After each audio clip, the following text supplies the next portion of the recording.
All right, welcome back to Split Decision. This week on episode 76, we're talking UFC Mexico. But first, we're back. Took a few weeks off. Christian got some new jewelry. He got married. So congratulations to him. Yeah. Shout out my beautiful wife, Clara. Hey, that's the new one. I forgot. That's the new one. I already forgot that you're going to be changing. Anyway, this week we're running through the entire card of UFC Mexico. It's going to be a fun one. It's going to be an early one for us. Mexico City. It's starting at, I believe, 3 p.m. our time. It's going to be a good one. Hell of a card from what I've seen. Let's start off on the very first. So what we're going to do is we're going to run through the prelims quickly, and then we're going to talk deeply. Dive deep into the main card. So first up, the lightweights. Marquel Mederos taking on Austin Thud Hubbard. This is in the lightweight division. So let me talk real quick first, briefly, and then we can kind of decide on who we think will win. It's a guy making his debut versus a guy that's been in the UFC for a little while. Right. So Mederos, he did earn his contract with a knockout win over Isakov by first round. I'm sorry, a guy making his second fight. No, he won on the contender series. Sorry. Yeah, but he won the next fight, correct? Correct. In the UFC. And then he landed no takedowns. Austin Hubbard, on the other hand, 3-2 in his last 5, 1-2 in the UFC stint this far. What do you think is going to happen here? Do you see? I think this fight's honestly kind of a toss-up. Yeah, it's a guy. Odds are pretty much a toss-up. It's a guy that's been in the UFC, as you said, 2 times now in Austin Hubbard. We kind of know what he is. He's a grappling heavy, cardio heavy, but he's not going to come out there and be spectacular. Right. Taking on a guy who had a nice finish in the contender series, followed it up with a decision win. So we don't really know too much about him. That's Mederos. So think about Mederos again. He's got 6 KO wins. He starts fast. He gets his knockout. That's how he did the contender series win to get his contract. Hubbard kind of has the durability. He's only been subbed. He's never been knocked out. He's lost 5 decisions, but he's won 10 decisions. I think the small upset, Austin Hubbard's going to win this fight. I think he's going to be able to take the only 10 total fight Mederos into deep waters and either sub him or get the decision win. I actually disagree. I think Mederos gets the early finish. I think the UFC set this up on purpose. A guy that has some experience but not the most success in the UFC versus a guy they think might be something. Early in his UFC career, I got Mederos. Sweet. So the next fight is going to be featherweight division. Jamall Emmers taking on Gabriel Miranda. So Emmers comes in as the heavier favorite here, minus 370. Despite being 2-3 in his last 5, he has 1 KO and 1 submission win. It's another kind of a stylistic matchup, though. Emmers, known as a stand-up kickboxer type, taking on Miranda, who is 16 submission wins in his career. Out of only 1 knockout. Wins. Yeah, he's a guy. Right. Both have clear game plans. Yeah. And they're both totally different game plans. So it's going to be interesting to see this one. Yeah, of course, Emmers has strong power, but he's 3-4 through 7 UFC fights. So he's had a rocky shake of it. He's finished 5. He's been finished in 5 of his 8 losses as well. So what do you think happens in this one? Is Miranda's submission specialist going to take hold and it's interesting because upset the odds here? As you said, they both have totally different ones. Styles. Ones. You know what I'm talking about. But the fights all start. Each round starts on the feet. Right. And I think Emmers, although he does lack in the grappling department, especially compared to Miranda, I think his skill set in the stand-up kickboxing department, considering the fight starts on the feet, is going to be the difference in this fight. So I think Emmers is going to take advantage of that. I don't think Miranda's going to be able to get him down, because to be able to get him down, you have to kind of walk through him. Yeah, you have to be able to take a punch. You got to be able to take a punch almost. And I think Emmers is going to take advantage of that. I got Emmers. I think there's a reason he's this big of a favorite. I agree with you there. Jamall Emmers is probably going to win by knockout. My only last leg to stand on with that is Gabriel Miranda's 2 UFC losses are both by knockout. So, so maybe a third one's due. We'll see. Next up, we have another lightweight fight. Rafa Garcia versus Vinc. Pinchel. Something. We'll see. He's 42 years old. He's taking on Rafa Garcia, who's the adept striker with strong grappling. Now, he has a tough UFC record. It's okay. This is going to be fun. You got Vince Pinchel, who likes to keep it standing, but he's kind of underrated on the ground, in my opinion. I think I said that before. How do you see this one going? This is one where you have Rafa Garcia as an even bigger favorite, minus 550, over aging, out of his prime, Pinchel. I got to lean with Vegas, the younger guy, the guy who probably has the better grappling. I think who can stand on the feet with Pinchel. I got to go Garcia. I just think all the momentum is in Garcia's favorite. Vegas didn't make this big of an odds fight just for shits and giggles, just to lose money. I got Garcia. That would be, well, they did last week, or a couple big favorites lost. That is true. So that is one thing that happens more often in the UFC than I'd argue any other sport. Yeah. You know, it's easier to predict a football game than it is a fight. Sometimes. Because fights can end even if you're getting dominated. I mean, yeah, we saw Leon Edwards. You could. Shauna Bannon last week. She got head kick almost KO'd, and she pulled it off from an armbar submission? Yeah, so it's like from that ground. No matter how bad in football, if you're losing by 80 points, it's over. You're done. In fighting, you can always pull out either crazy knockout. You can always pull a Leon Edwards. Yeah, exactly. And not deserve the win you got after. I mean, you get the win, you deserve it, but. Well, not deserve the belt you got from the win. You beat the guy twice. Right. Next up, Loopy Godinez. Wait. What's up? You agree? You got Garcia? Yeah, of course I got Garcia. I would have clearly said I take Pinchel as a huge upset. Okay, I was just making sure. You hinted at it. It's a big upset. Next up, Loopy Godinez, women's strawweight division. She's taking on. We're not taking on anybody. They'd all beat my ass. Julia Polastri. Yeah, Loopy's a girl. She had a lot of momentum. She looked like she was rising in the ranks. She still could be, but 2 losses in a row, but 2 losses to some top-end talent. I was going to say Mackenzie Dern and Verna Yanderova. Verna, yeah, you know Verna. Verna. Steve Buscemi from Mr. Deeds. You'll get it. I'll post it. So, Loopy did drop her 4-fight win streak to Dern and then Yanderova, or Yanderova but again, and Dern. Yanderova's like... They're both at the top of their game currently. Yeah, both top 5 fighters, I think, in the division. So it's not really anything to be super upset about if you're her. Godinez has never been finished in either of those fights, where Yanderova is one of those girls who's finishing people in this division with submissions all the time, and she lost by decision. And she's taking on a girl who's only making her 2nd UFC fight, is that correct? Yeah. After... She won her split decision win in her first fight. She lost her debut to Josephine Knudsen. Okay, I'm sorry, 3. And then won her next fight to Corey McKenna by split decision. But she dominated Corey McKenna if you watch the fight. It was one of those things where it shouldn't have been a split decision. Yeah. But it was. As is the case in a lot of UFC fights. Yeah, so that happens. But she wasn't dominant in the point where, like, she finished it. You know, so she doesn't have a lot of experience. I think the tried and true, all but the top 5 in the division, Loopy Godinez, is going to pull out the win here. Yeah, I got Loopy Godinez in front of the home crowd. I think she's going to bounce back from these 2 tough losses against 2 tough competition.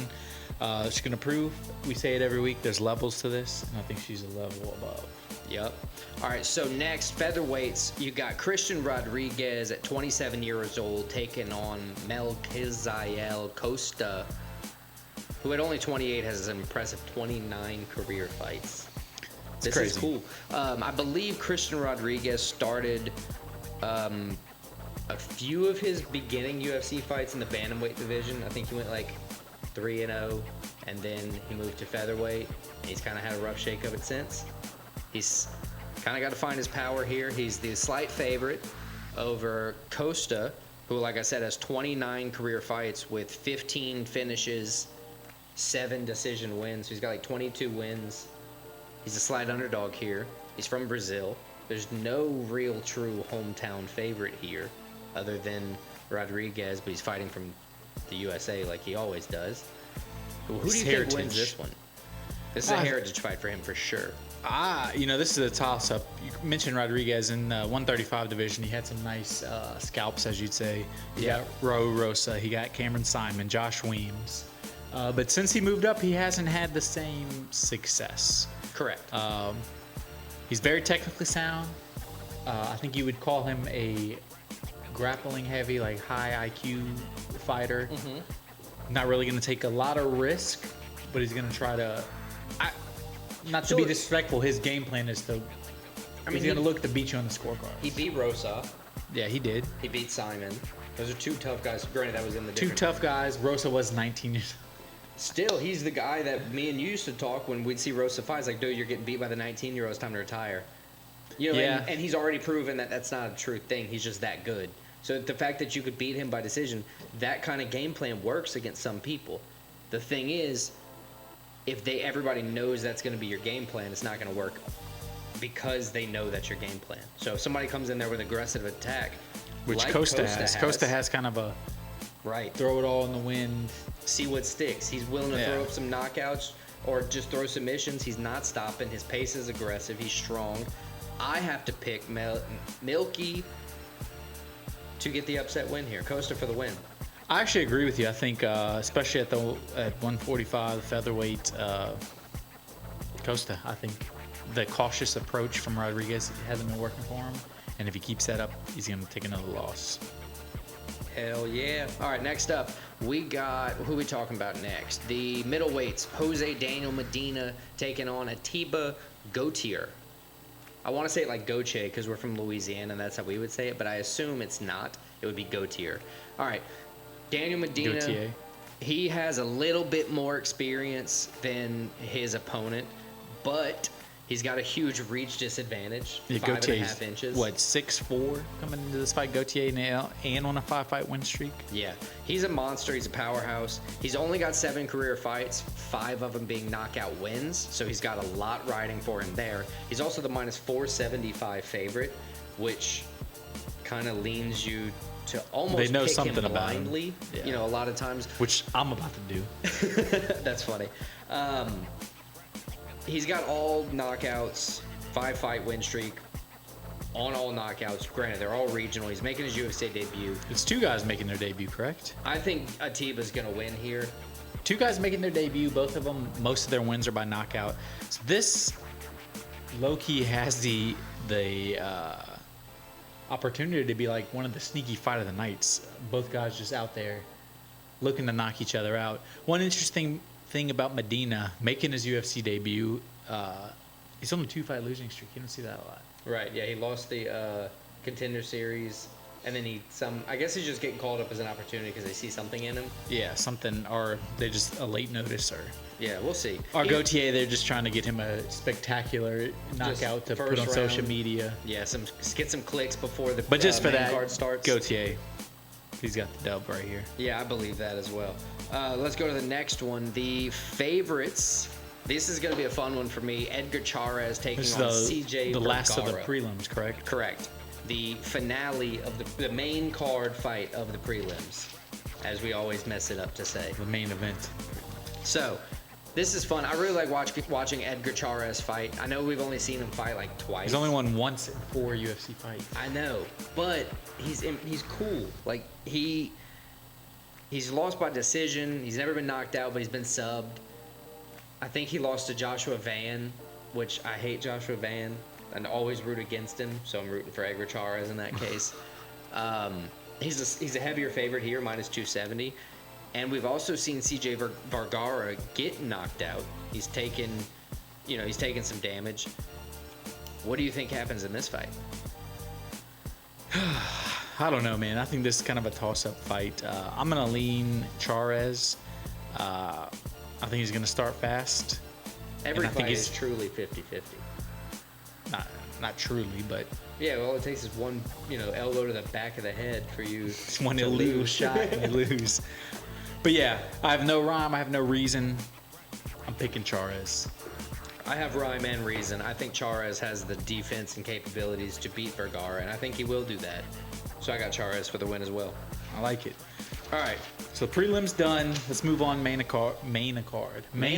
Things you actually know Dana about. White, main card. All right.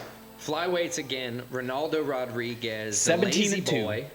The 17-2 Mexican, 2-0 in the UFC with a sub. Taking on Borjas, Kevin El Gallo Borjas Negro. from Peru. He's 0-2 in the UFC. That's 9-3 overall. So looking at this just from not knowing much about either guy, from the, what do they say, the 30,000 feet, Yeah. the big overview. It looks like a guy who's had success entering the UFC, 2-0. That's Rodriguez. Yep. Fighting in his home country to open the main card. The UFC wants to get the crowd excited, so they're Want some electricity. So they're throwing him an 0-2 guy who's maybe on his last leg in UFC in Borjas. Already on his last leg. So both guys super aggressive. Both guys have defensive openings that we've seen. So benefits for Borjas. 8 of his 9 wins have been by KO. Benefits for Rodriguez. 7 out of his 17 wins are KO, but also 5 of his wins are submission, so he's more well-rounded. Proving he can do it anywhere, you're right. Momentum goes to Rodriguez. He's got a lot of momentum coming in. Obviously, Borjas is on a 2-fight win streak. He can land Borjas, heavier 2-fight shots. losing streak, sorry. And also got KO'd his last time. Rodriguez can land heavier shots, seemingly. He has better grappling. I think everything points to kind of a steal on that -160. Yeah, -160 kind of tells me Vegas might think this is a little closer. Obviously, it tells you that. But I don't care. Vegas is wrong a lot in fighting, as we said earlier. Now, there's a 2.5 range advantage for Borjas. I don't think that'll be an issue because Rodriguez can wrestle. I think it's clear. I think Rodriguez wins. Yeah, I agree. I think Rodriguez, he's going to open this main card and get the crowd going. Now, Get the people how going. do you think this fight ends? Do you think it's decision, submission, or KO for Rodriguez? I'm going to go Rodriguez third round decision. submission. Third round submission. Yeah. All right. Next up. Who we got next? We got the Black Spartan, David Martinez, the making Mexican. his UFC debut. UFC debut at 11-1, taking on Simon Oliveira. Oh, another guy, 0-2 in the UFC, 18-5 overall though. Yeah. Oliveira, his last fight was all the way in January of 2023, so it's been over 2 years, and that was a second-round TKO loss. Yeah. His last win, this was a crazy status. So last win was September of 2021. That's fun. You So never what is that? want that to be a stat for you. 4.5 years, 3.5 years. 3.5 years, yeah. Which is crazy. And he's taking on a guy, the Black Spartan. 9 out of his 11 wins KO, 7-fight win streak. He had a belt in the regional circuit. So he's a guy, Martinez, a lot of momentum in his favor. He does. Like 7-fight. Did you just say 7-fight win yeah, streak. 7-fight win streak. Built on striking. So that's the thing I want to target here. Oliveira has that well-rounded skill set, 5 KOs, 11 subs, like you said. But he hasn't proven it at the top level. But You're of course, right. neither Martinez hasn't proven anything at the top level either. Correct. It's both regional and regional. So equal being equal, they're kind of the same. Not really, because this guy's got momentum. But he hasn't demonstrated anything with grappling in his, But it also may mean Limited he's view. so much better than these guys at the regional circuit, it doesn't matter. Right. So the only question I have is Oliveira's ground game good enough to question Martinez, in this? I don't think so, but that's just to say. I think we're going to get a David Martinez win, just simply. I agree. I got Martinez winning. I think he's going to get his That first win in 6-inch the reach UFC. advantage is going to come into UFC play. debut. I think Martinez is going to get a KO. Give Oliveira his second KO loss, his third 0-3 in the UFC, and I think it might be Oliveira's last UFC fight that we see Uh-oh. His last fight? in the UFC. For now, at least. All right, let's go to the next fight. Raul Rosas Jr. taking on Vinc Morales. Raul Rosa, 10-1, 4-1 in the UFC, still somehow only 20 years old. Crazy stat. Yeah, he's already back to a 3-fight win streak after getting his first career loss. So he's proven that he's going to be very active Yeah. for a pretty long time, it seems like. And he's taking on a guy who you would also say is active. He's fought 10 times in the UFC, only winning 3 of them. It is 2 different stints. Yeah, it's crazy. He last fought last month and got in with a loss. Yeah. He's lost 2 straight. So he got cut from the UFC. He was 3-5 in the UFC. Gets cut. Goes on a 5-fight win streak on the regional circuit. Comes back to the UFC. Right. And he's now lost 2 times in a row. This is Morales. Yep. All that sounds accurate to me. So So is he up for this level? And he's taking on a guy that if you're not up for this level, Raul Rosa, we know he's climbing the ladder. We know he's up for this level. He's still only 20 years old. I mean, I think all momentum, all signs point in one direction in this. And it's Rosa with the win. I agree. Rosa dominating. Making a guy question, why am I fighting this 20-year-old just dominating me? Yeah, so the only thing I got is, because Morales does have good boxing, so does that boxing finally catch up with the completely hidden chin of Raul Rosas Jr.? Rosa's proven, although it's not his strongest attribute, he can stand up and fight, and he can take a punch. Well, listen, he's leveling up his striking. I think he's still only 20 years old, so it's like... Right. If he focuses on that, as good as he is at the ground, I think you're right. We're going to see a Rosa win. I think it's going to be a submission or a dominant decision for Raul Rosa to get him a 4-fight win streak and even more momentum to get him a title shot moving towards the end of this year. Okay, he's in the slow down a little bit. He's going to be on fire. He's going to fight 3 or 4 times this year. I'm going to say at the end of this year he's ranked, but he's nowhere near a title shot. He could easily be thrusted into a title shot with this division specifically. I disagree on that. I think he's still like at least 5 fights away probably from a title shot. Just remember we had Steve Erceg. That was a late... It could happen. The UFC's looking out for him. All right, let's move on. Do you also agree, Raul Rosa? You said dominant. Oh, he dominates. Perfect. Probably submission. All right, middleweight fights. You got the lazy-ass Kelvin Gastelum. That's his nickname for me because he has so much raw talent. He just doesn't apply himself, it seems. Taking on the body he does bags. seem kind of aloof, I guess. Like he just doesn't. He's just like, yeah. He's like, I'm a good fighter. What do you want from me? I like eating. And then, yeah, and that too. Joe Pyfer, the body bags. Body bags, Joe Pyfer. Well, this is gonna be a fun one. Take a look at it. Pyfer, 13-3 overall with a 4-1 UFC record. His 4 wins, 3 KOs, 1 sub, including a round 1 TKO in his last fight last June.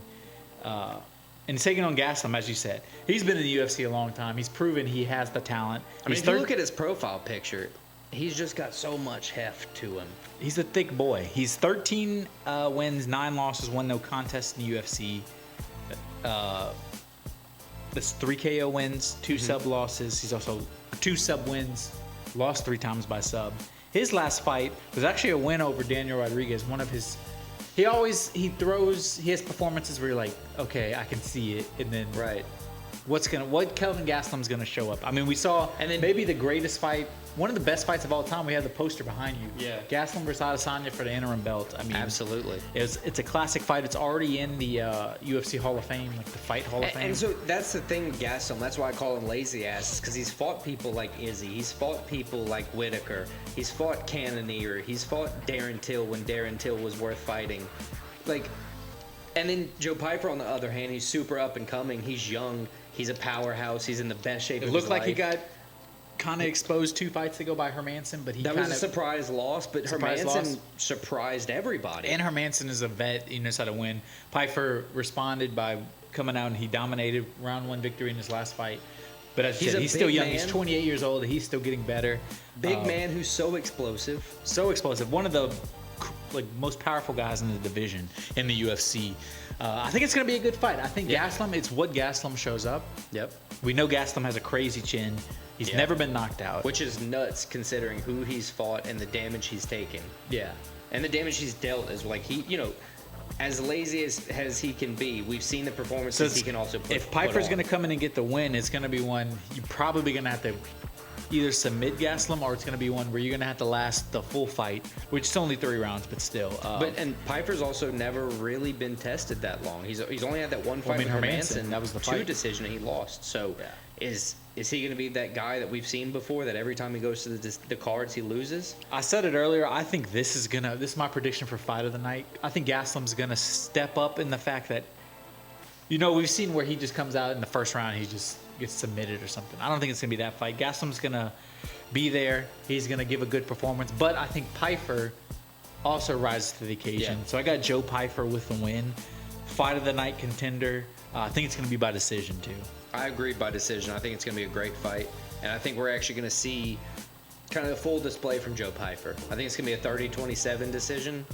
that it's kind of contested but clear the whole way. I agree. So let's move on co-main now. So you have the lightweights, Manuel Torres, El Loco, taking on Drew Dober, Torres. the Crimson Chin. Shout out Fairly Odd Parents. Yeah, exactly. Good job. Torres, 15-3 overall with a 3-1 UFC record, but he is coming off his first UFC loss, a first-round TKO in September to Bahamondes. Right. Which Bahamondes is a beast, so no shame in that. Yeah, we like Bahamondes. Before that, he had 6 fights in a row, so can Torres kind of get that momentum back, just prove that maybe that was just a bad night for him. And he's taking on Dober, who's been in the UFC for a long time. I didn't realize until I researched this. I've realized he's been around for a long time, but looking at it, he said, 24 UFC fights, 13 wins, 10 losses, 1 no contest, and he's 36 years old. 9 career knockout wins in the UFC. So he's a guy that's been around, but he's also coming off of a loss. His last fight, also a TKO loss in round 2 to Silva of June of last year. I saw a stat that if you're white, Dober can't beat you, but if you're black, it's like a first-round TKO. But what about if you're fighting a Hispanic guy? You just saw John Silva, didn't you? Gene Silva. That's true. You just killed him. But he's different. He's like 18-0 or whatever at this point. He's a different guy that, he just kind of got placed into a bad position. Got run through by a train. Well, at this point. in Dober, we said Torres before his last fight, which was a loss, he had won 6 straight. Dober hasn't exactly been on fire. Right. He's lost 2 in a row, lost 3 out of 4. So he's trying to get his momentum back. Now, consider this. This fight on the odds is a toss-up, truly. Minus 105, minus 105 on either side. It's a pick-em, a true pick-em. Dober has lost 4 out of 5. Is that was those 3 out of 4? 3 out of 4. 2 in a row. Frivola, Moicano, and what was his name? Silva. Gene Silva. That's a hell of a 3 fights to lose. Even Frivola, he's a monster to have to fuck with. Even though he just took that knee and got folded. He's got folded twice. Yeah, but still, like, shout out BSD, who's also coming up. He's coming up soon, right? So Dober, I think, has a good chance to win. He's got the southpaw look. He fights strong. He can also wrestle. He's got those 5 submission wins, 15 knockouts. It's going to be a good fight. I think this is the fight of the night contender. That this one, Pyfer, or the main event with Moreno and Erceg. But I think this one is going to be the one that's electric the whole way through. I think it's going to be bloody, and I think Drew Dober takes the win. I got Torres with the win. I think he continues. He gets back on track. Cool. Let's go to the main event in the flyweight division. Brandon Moreno taking on Steve Erceg. Assassin Baby versus Astro Boy. Brandon Moreno's finally finding new opponents, and he's finally getting to be an exciting fighter again. Poor Steve Erceg. He cracks like ranking. Gets thrown into a title shot where he does amazing. Amazing for the circumstances. Right. It wasn't not like he was going to win. It wasn't like a split decision loss or anything where then he thought he won. Loses first round Kai France in Australia. And then they reward him with, you get a main event, but you're taking on Brandon Moreno, who seems to be reinvigorated. After completely dominating Amir Albazi. Yeah, like that was the one where we're like, this is Moreno's downfall, Albazi coming up, and he's like, nah, I'm still at the top. And I remember we talked about it in these very chairs. We talked about it and we said, what Brandon Moreno are we going to see? Are we going to see the normal Brandon Moreno that's lost a couple title fights? Or are we going to see the Savage? And that fucking Savage showed up and, like we said, completely dominated Albazi. So I present the same question. Do we get the Savage Brandon Moreno, or do we get the docile, kind of boring Brandon Moreno? I think we get the Savage because I think you're right. He's 10-5 with 2 draws in the UFC. His only losses are like to Davison Figueiredo, Pantoja, right, and then he lost to Royval too. So those are all guys. Besides Royval, they're champions. Right. Royval's right up there as a champ. Yeah, he's just been beaten at the right time or the wrong time for him. Steve Erceg, 3-2 in the UFC, which is crazy. He's lost 2 in a row. I know he's lost to the top guys, but it's almost. I worry that the UFC, especially with this fight, putting so much on him. So much on him where it's like not killing his career, but it's like he had a lot of momentum in his career. Yeah, and he was 12-1 coming into that title fight. And if he loses this Pantoja. one, it's 3 fights in a row. I know it's for the top guys, but that's got to eat at your confidence a little bit, which in fighting, that's like 50% of this is your mind. And the other problem is in this division, when you're already ranked, because you're not, unless you start fighting down ranks a lot, like 7, 8 spots down, you're not fighting the somebody, same guys over and over. Right, you're not fighting somebody that's truly giving you competition either. Because Steve Erceg has proven, he did prove that very quickly, that he is very fit for some level of the UFC. Yeah. We just don't know. I think he's a top 10 fighter. Right. I don't know if he's top 5. Or yet. He's only 29. He has time to I grow. know. Well, Brandon Moreno's only 31. Look at his career fights. Well, I know, but 33, 32 career fights already. Been the champion, fought through adversity, fought his way back into the UFC already. It's a lot of grit, especially in this division where there's rematches happening left and right. It is a lot of grit, but I think in Mexico City against the guy who his last fight kind of reinvigorated himself. I agree. Talked about coming back for a title shot that kind of got him back in it. He took a little time off, came back impressive. I think he's going to come back impressive in this fight. I got Brandon Moreno. I think Brandon Moreno is going to come out and get I'm not going to say rare, but I think Brandon Moreno gets a finish in this fight over Steve Erceg. You could almost say rare because a lot of his fights lately have gone to decision. Yeah, but 16 out of the 22 wins are... Yeah, that was in more than 4 years ago is most of those. Yeah, but that's the problem. I got Brandon Moreno. I think he's going to come, I'm going to say a submission win over Steve Erceg. While you're giving Steve Erceg the trifecta of losses. Yeah. 1 decision, 1 KO, Just totally kill his whole career. Damn, that sucks. Not his whole career, but His whole confidence level. Just put him His whole back on ground. championship career. Bedrock, so he has to build himself completely back up. Yeah. I agree that Brandon Moreno is going to win. I think it's probably going to be a decision fight where Steve Erceg kind of performs like he did against Pantoja, where he has enough counters. The thing with Kai Kara France is that he's so aggressively striking dominant, where people like Pantoja and Moreno, they strike, but they also mix in the wrestling very heavy to control the fight more than anything. And I think that plays to a fight that Steve Erceg could actually win, but I don't think he does. I think Moreno wins by decision to get another title shot. probably so. You know, Pantoja, him versus the 6th time. Yeah, it's whatever. And I get it, but at this point, he's your daddy. Just stay the number 1 and be the gatekeeper if he's holding the belt. I don't know what else you want to say about it, but Brandon Moreno will have a great performance. I would just love Steve Erceg to win this fight. But yeah, so that's our recap, or our preview, of The preview of the UFC recap. Mexico City.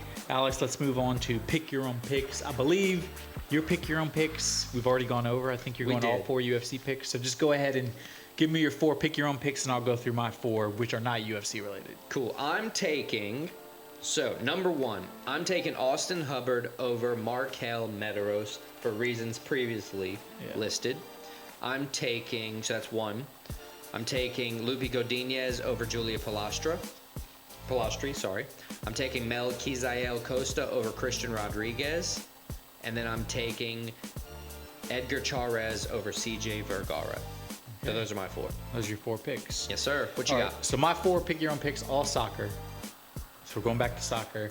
I like that. I thought about doing NCAA tournament, Sweet 16, but I decided against it. That would be hard. I didn't watch enough of it. My bracket's doing terribly. I have a couple brackets. One's doing 65 percentile, so it's good. One's doing like 30 percentile, so it's not good. Yeah. You picked a bunch of upsets in that one, didn't you? Yeah. Well, one of them I did just strictly on the ESPN analytics, and if the underdog was over a 40% chance to win, I picked the underdog, and that's the one doing horrible. So fuck ESPN analytics. Nice. But yeah, I digress. Let's go to the soccer. All funny. 4 games are actually on Sunday. So we're going to start. First game is England, the FA Cup quarterfinals. We got the lower division. If you watch Ted Lasso, the championship. Preston North End taking on the Premier League team, Aston Villa. Aston Villa is minus 210 favorites on the road. Preston is plus 550 underdogs. Last time they played was all the way back in 2018. It was a draw, but it doesn't really mean anything. Aston Villa is a different team now. I got Aston Villa moving on to the semifinals. I like it. Then we're going to go to Spain. This is my guest pick from my beautiful wife, Clara. I like the distinction. It's nice. Yes. Her dad was a big Barcelona fan. Barcelona hosting Griona. Barcelona first place in La Liga, minus 380 favorites. They beat Griona 4-1 earlier this year. So my beautiful wife Clara has Barcelona, so I have Barcelona. Fair. I agree. Let's all take Barcelona. Yes. Then we're going to go to Germany. We got Freiburg, currently in 6th place in Germany, trying to battle for a Champions League spot, taking on Union Berlin, 13th place. Freiburg at home, plus 100. So they're technically the favorite because Union Berlin money line is plus 270. They played earlier this season, November, 0-0 draw. But I think Freiburg at home is going to be able to get the win. So give me Freiburg. A little motivation there. A little motivation. Then we're going to go to the Netherlands. This is one, the odds kind of trip me up a little bit. Okay, So why? PSV Eindhoven is the host. They're hosting Ajax based in Amsterdam. Okay. They played earlier this year. Ajax beat them 3-2. It was in Amsterdam, now at Ajax. Okay. Ajax is first place. PSV Eindhoven second place. Okay. So what do you know that Vegas doesn't?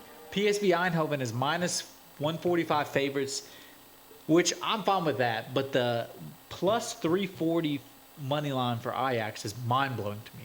I got Ajax going on the road, getting the win over their arch rival PSV Eindhoven, kind of clinching the league, Eredivisie. Damn, they won 4 out of their last 5 with a draw in the 5th one. Yeah, That's not bad. it's not bad. So give me Ajax. I So those agree, are my that's 4 nice. picks. So Aston Villa, Barcelona. Shout out my beautiful wife, Clara. Shout out Clara. Freiburg, and then Ajax. Cool. Let's go through bets, and then we'll wrap it up with some talk about what we'll do next week. Yeah. So my bets, I have 2 UFC bets, 3 soccer bets, Alex. Cool. I'm guessing you have 5 UFC bets. Yes, sir. Okay, give me your 5 UFC bets. I'll give you my bets. All right. First up, I got Austin Hubbard money line plus 140. I'm gonna do 2 units on everything this week. Melquizael Costa money line plus 130. Ronaldo Rodriguez money line minus 160. Drew Dober money line minus 110. And Brandon Moreno money line minus 245. And we're gonna win all 5 of those bets, and we're gonna make us some cash this week, boys. Okay, I like a couple of And those. girls. I got 2 units on And everything. Girl. I got Ronaldo Rodriguez money line as well at minus 160. 2 units on everything, as I said. Manuel Torres money line minus 110. Then we're gonna go to soccer. I have Barcelona money line minus 380. I have Freiburg money line plus 100. I like it. And I have the Ajax money line plus 340. That's the money maker right there. Yeah, that is a good one. If they win, that's a It's a nice one. 340 to 1. Yeah, that's So Alex, I think that wraps up episode 76. Next week, is it UFC 314 next week? no. It's Fight Night. Josh Emmett versus Lerone Murphy. So we got one more, then we have the big pay-per-view. April 5th. April 5th. So we got UFC next week. We're going to pick your own picks next week. We might even talk Final Four next week. We'll know the Final Four by the next time we talk. That'll be a good one. But yeah, Check check it us out, out guys. next week. Peace.